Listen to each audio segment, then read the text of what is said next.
காலபுருஷ தத்துவத்தின் அடிப்படையில் 10வது ராசியாக வரக்கூடிய ராசி மகர ராசி. இந்த மகர ராசி நேயர்களுடைய விகாரி தமிழ் புத்தாண்டு பலன்களை கேட்டுக்கொள்வதற்கு முன்னால், ஐயாட்ட கேட்டு தெரிஞ்சுக்கிறது முன்னால அவர்களுடைய ஜோதிட குரல் என்ன சொல்லுதுன்னு கேட்டுக்கிட்டு அதோட பலன்களோட சேர்ந்து நம்ம ஐயாட்ட கேட்டு தெரிந்து கொள்ளலாம். மகரத்தார் சூதுலோர் வாதிடுவர் அன்னார், மகரத்தார் சூதுலோர் வாதிடுவர் அன்னார், பகைகளின் தீயதுவாம் நம்பு, பகைகளின் தீயதுவாம் நம்பு. அதாவது முதல் வாக்கியம் என்ன சொல்லுறாங்க, மகரத்தோர் சூதுலோர் வாதிடுவார் அன்னர் அப்படிங்கிறார். மகரத்தான் சூதுலோர் அப்படின்னா சூதுவாது தெரியாம பேசுவாங்க. முதல் மகர ராசிக்குள்ளான குணம் என்னன்னா பேசிக்கிட்டே இருப்பாங்க, நிறைய பேசிட்டே இருப்பாங்க. எல்லா சமயம் சூதுலோர் சொல்றாங்க. சூதுலோர்னா சூது இல்லாத சூதுவாது இல்லாம பேசுவாங்க. சூது உள்ளோருங்கிறதுல சூதுலோர், சூதுலோர் சூதுவாது இல்லாம நிறைய பேசுவாங்க.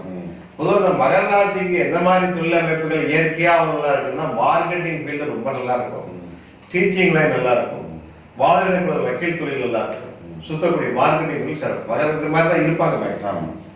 பகைகளின் தீயதுவாம் நம்புகிறாங்க. அதாவது வந்து தேவையில்லாம அவர் வந்து பகை வச்சு நியாயம் இருக்கும். இப்ப அந்த மகர ராசிக்கு இந்த வருஷம் எப்படி இருக்குன்னு கேட்டீங்கன்னா, வருஷம் பிறக்கும் போது லக்கணம் ராசிக்கு 7ஆம் இடத்துல சந்திரன் லக்கணம், 12ஆம் இடத்தில் குரு சனி கேது சேர்க்கை. அதே மாதிரி பார்க்கும்போது ராசிக்கு 6ல ராகும். கிரகநிலைகள் வந்து எவ்வளவு மோசமான இருந்தாலும் ஒரே ஒரு கிரகம் அவளுக்கு வந்து சாதகமா இருக்கு. அந்த எந்த கிரகம் பார்த்தீங்கன்னா இந்த வருஷத்துல ராகு கிரகம் தங்களுக்கு சாதகமா இருக்கு. என்ன அப்படின்னு கேட்டீங்கன்னா, தங்களுடைய ராசியாதிபதி வந்து கேது கூடையும் குரு கூடையும் சம்பந்தப்பட்டு இருக்கிறதுனால கொஞ்சம் வந்து சின்ன வயசா இருந்தாலும் பெரிய வயசா இருந்தாலும் தேக ஆரோக்கியம் கொஞ்சம் குறைவு ஏற்படும். அதாவது உடல்நிலை குறைவு, மனநிலை குறைவு, மன அழுத்தம், கால் மற்றும் தலைவலி, உடல் சார்ந்த உறுப்புகள் பிரச்சனைகள் எல்லாம் ஏற்படும். இருந்தாலும் விடாமுயற்சியும் விடாத நம்பிக்கையும் தங்களுக்கு வந்து சாதகமாக அமையும். பண வரவுகள் திருப்திகரமாக இருக்கும், தொழில் மேன்மையடையும். காரியங்கள் வந்து கால தாமதமாக ஏற்பட்டாலும் தங்களுக்கு வெற்றிகரமாக அமையும். தாயாருடைய உடல்நலம் சிறிய பாதிப்பு ஏற்படலாம். குடும்பத்தில் வந்து மருத்துவ செலவுகள் அதிகரிக்கும். தங்களுக்கு வயிறு மற்றும் குடல் சார்ந்த நோய்கள் வந்து விலகும். எதிரிகள் விலகக்கூடிய காலம், பகை வெல்லக்கூடிய காலம், பொன்பொருள் சேர்க்கை ஏற்படும், வழக்குகள் வெற்றி ஏற்படும். எதிர்காலத்தை பற்றிய தேவையில்லாத பயத்தை விலக்கிக் கொள்ளவும் உறவினருடைய நட்பு தங்களுக்கு சாதகமாக அமையும். தடைப்பட்ட பல மாதங்களாக தடைப்பட்ட திருமணம் மற்றும் மங்கள காரியங்கள் சிறப்பாக ஏற்படும்.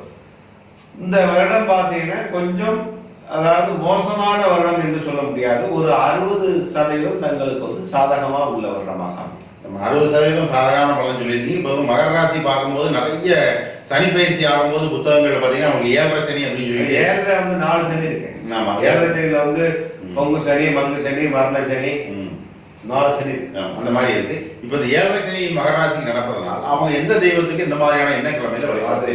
7.5 சனி வரக்கூடிய காலம் வந்து தெய்வங்கள் வந்து அவங்களை காப்பாற்றுறது, பிதிருக்கள் தான் காப்பாற்று. பிதிருக்கள் என்னது? குடும்பத்தில் இறந்த பெரியவர்கள், குடும்பத்தில் இறந்த கன்னி, குடும்பத்தில் இறந்த பிரம்மச்சாரி, இந்த சுமங்கலி, இந்த மாதிரி வழிபாடுதான் அவங்களுக்கு வந்து ஆத்ம வழிபாடு.